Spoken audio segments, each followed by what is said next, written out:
জি, এবার আসলে 26-এর নির্বাচনটা কেমন চান? 26-এর নির্বাচনে তো আমি আশা করি যে ব্যাপক জনগণ অংশগ্রহণ করবে এবং আমি আশাবাদী যে এখানে দল মত নির্বিশেষে আমার পক্ষে, ধানের শীষের পক্ষে তারা ভোট দিবে, অন্তত এটা আমি আশা করি।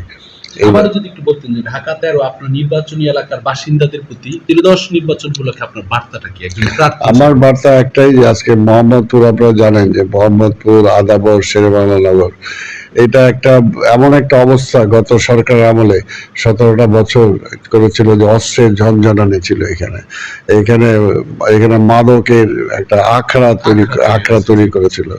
এইখানে ওই যে কি শিশু বাহিনী কি একটা, সেটার একটা কিশোর গ্যাংয়ের একটা আখড়া সৃষ্টি হয়েছিল। এটা এই কারণেই, কারণ আওয়ামী লীগের আমলে এখানে কোনো আইনের শাসন ছিল না, সেটা দলীয় শাসনের মধ্যে দিয়ে তারা টোটাল এলাকাটাকে একটা মানে অভয়ারণ্যের সৃষ্টি করেছিল অন্যায়ের।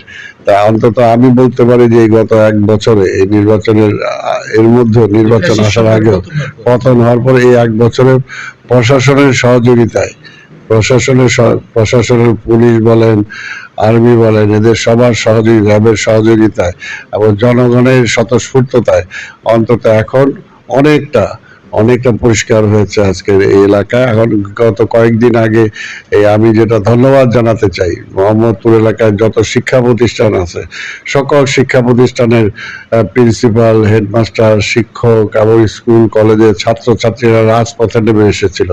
তারা মানববন্ধন করেছে, তারা র্যালি করেছে, এই সমস্ত মাদকের বিরুদ্ধে, সন্ত্রাসের বিরুদ্ধে র্যালি করেছে। এতে বোঝা যায় যে আমার এই এলাকার জনগণ এখন অনেক সচেতন এবং আমি বিশ্বাস করি নির্বাচনের পরে কোনো অপরাধী এখানে জায়গা পাবে না, সেটা যে দলেরই হোক, যে ভাবেই হোক, কঠোর হাসতে পারবে। ভোটের মাঠে তো অবশ্যই সচেতন এলাকার মানুষ। আমি বিশ্বাস করি যে তারা স্বতঃস্ফূর্তভাবে ভোট সেন্টারে যাবে এবং তারা নিশ্চয়ই যাতে এলাকার মঙ্গল হয়, সেই মঙ্গলের স্বার্থে এবং এলাকাবাসীর স্বার্থে যাতে আমি কাজ করতে পারি, আমি তো আশা করি যে বেশিরভাগ জনগণই আমার পক্ষ হয়ে ধানের শীষে তারা ভোট দিবে। এখানে বিদায় নিচ্ছি, ভালো থাকবেন। আপনাকেও ধন্যবাদ এবং যারা আপনাদের কল্যাণে আজকে যারা এই অনুষ্ঠান শুনছেন, দেখছেন, তাদেরকেও আমি ধন্যবাদ জানাই।